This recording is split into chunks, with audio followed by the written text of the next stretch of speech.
dancing with my butt. Happy, happy Friday. Oh, what am I doing that for? You can't see my butt, thank goodness. Oh, check this out. You can see the light echoing off the top of my dome. Uh, well, reflecting actually. Luke, tell your sister you arrive. I'm not kidding. When I see the top half of my head like this, that's what I think of. Then I think of how badly they screwed that up at the end of the movie in the new edition by putting, like I said, I've got nothing against Hayden Christensen, okay? But putting him at the end of the revamped special edition of Return of the Jedi never sat well with me. It's like, didn't we have this other guy who played older Darth Vader? Screw him. Oh, we've got to tie this somehow into the prequel movies to get people to watch them. Okay, as much as I don't like the prequel movies, the main reason I don't like the prequel movies, as far as Star Wars goes, is because that's when the sequel should have been made. And George Lucas knows this. He is still somewhere hidden in, probably, well, is it still Skywalker Ranch? He's still hidden on that ranch somewhere. And he's got a big plank off a wall or a fence or whatever, and he smashes himself in the forehead with it to this day. I guarantee you. Smack, boom, smack, boom, smack, boom. Because what was the point of making the prequels then? Now, the prequels did have some good context. There were good points, except for the whole first movie, which was a pile of shit. Most of the second movie. Anakin, I know you just slaughtered a whole family full of, sand people. The women and the children, too. But I love you. Oh, he was killing younglings? He wouldn't do something like that.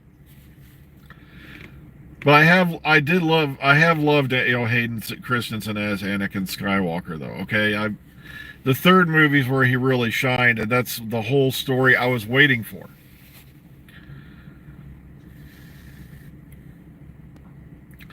Well, that's been a debated subject. Somebody just asked the question, what is the plural for TARDISes? The TARDIS, well, you got to remember, the TARDIS was originally supposed to be the only one named that. Up to a point, they called them time travel capsules. Then then when they started going back and forth, the Time Lords, they started calling them TARDISes. And they basically just used TARDISes. There was no TARDIS-I, there was no TARDIS-E, there wasn't a flock of TARDIS or anything like that. It's just the only plural I've heard is TARDISes. TARDIS-I, TARDIS-E.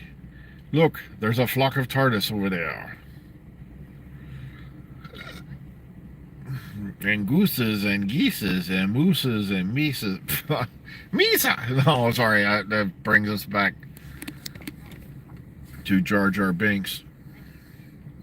And it's one of the things I didn't like also that happened in the prequel movies for Star Wars was the fact that people dogpiled on poor Ahmed Best. The guy just did a job. He didn't write the character. He didn't create the character. He did a job.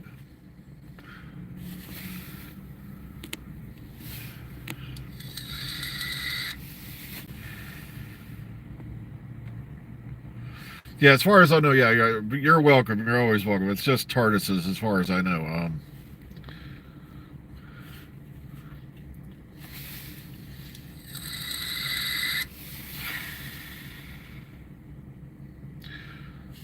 Because it was supposed to have been Susan who came up with the acronym for TARDIS, and then it became pretty much a universally used term after a while.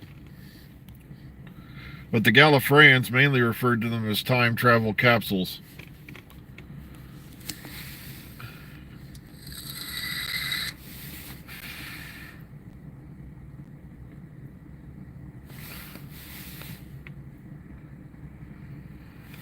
Well, you got to remember, Mark Hamill is getting, up there in age now. And as you get older, your metabolism, your body starts doing happy things to you. Things that you don't find amusing, but Father Time does. Your metabolism slows down, and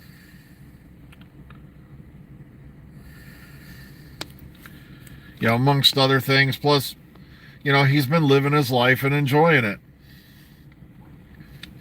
He's done a few other things other than Star Wars, and sure, we won't mention Corvette Summer.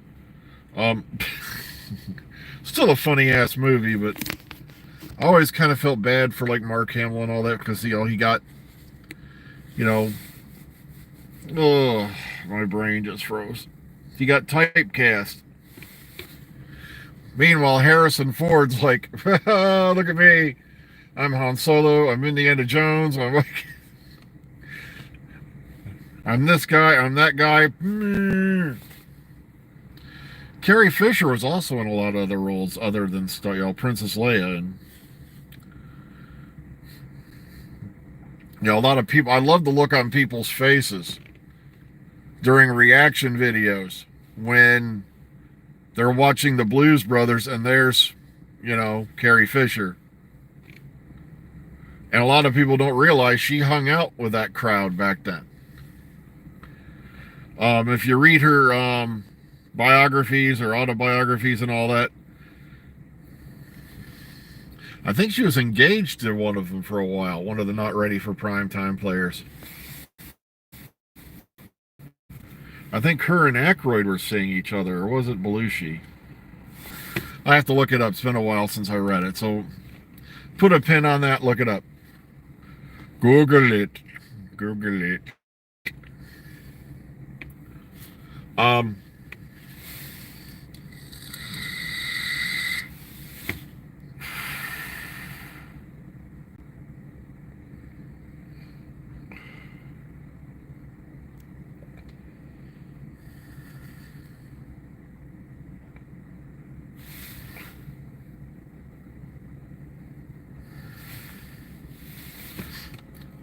What's wrong with Celine Dion? I didn't know that.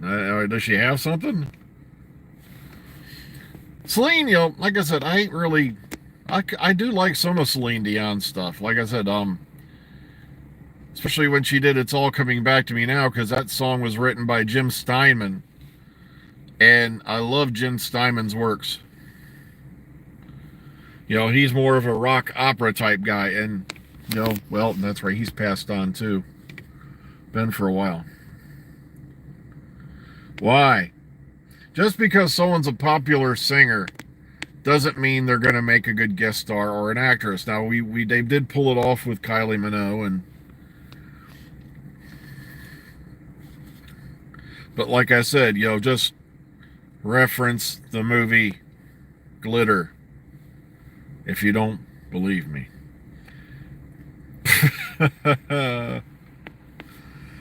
Oh, there was a box office smash. It smashed into the box office and kept going lower and lower and lower. It dug a tunnel under the box office. That's okay. Okay, I didn't know she was doing poorly. I haven't really been keeping up on Celine Dion. But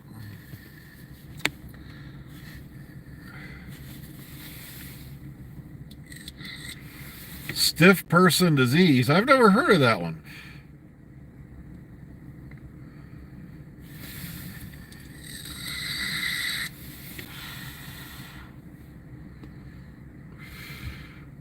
Yeah, the problem is everybody assumes because you're, that singers make the greatest actors. Or better yet, here's another one you don't want to reference that I've never seen, but I've heard glowing reviews, as in glowing after the nuclear bomb went off. Crossroads. The one and only Britney Spears movie.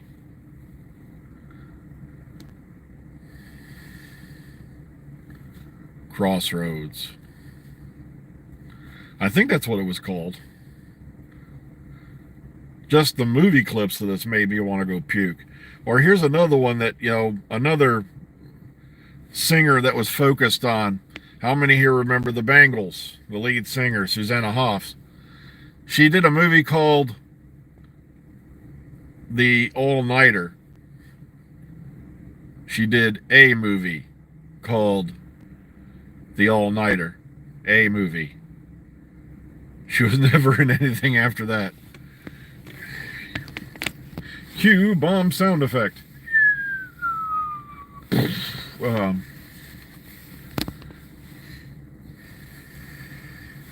why I die laughing when people think Taylor Swift should be in this and Taylor Swift should be in that. Allegedly, let's put that in capital letters, the size of the moon. Allegedly.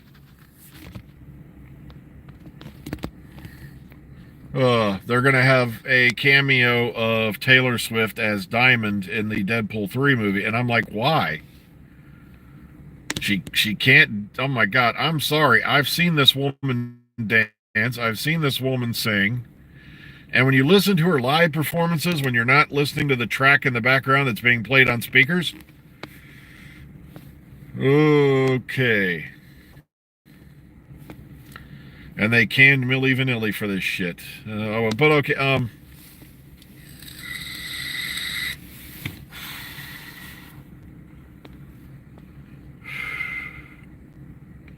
Yeah, it used to be you paid your money, you went to a concert, you saw a band, and they sounded, get ready for this, kids. They sounded just like they did on their albums. And there were no playback tracks in the background. There was no auto-tune. You had to have something called talent. Okay, yeah, I have to admit, Lady Gag does okay. But then again, you slip a few bucks to any awards committee and they'll send you anything you want. Hell, a star on the Hollywood Walk of Fame, you just got to get an approval from a small group of elite and hobnobs and then slap them some money and you have a star on the Hollywood Walk of Fame. And it used to be you had to actually do something to get on the Hollywood Walk of Fame. Oh, that's right. I forgot to mention, it is a beautiful, balmy 49 degrees Fahrenheit here in the parking lot this morning. I forgot to mention it. Well, J-Lo had a couple of good moments. The Cell wasn't bad. But just about anything else I've seen her in wasn't all that good. She was okay in The Cell. I'll give her that.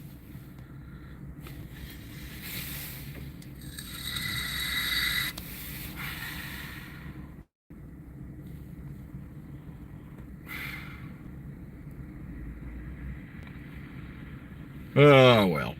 I just looked at the time. I've got to get running inside. Please take care of yourselves out there. Enjoy your weekend.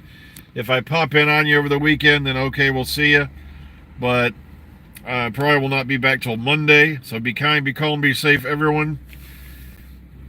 Take care of yourselves out there. Look out for each other. And we'll see you all on the flip side, kids. Have a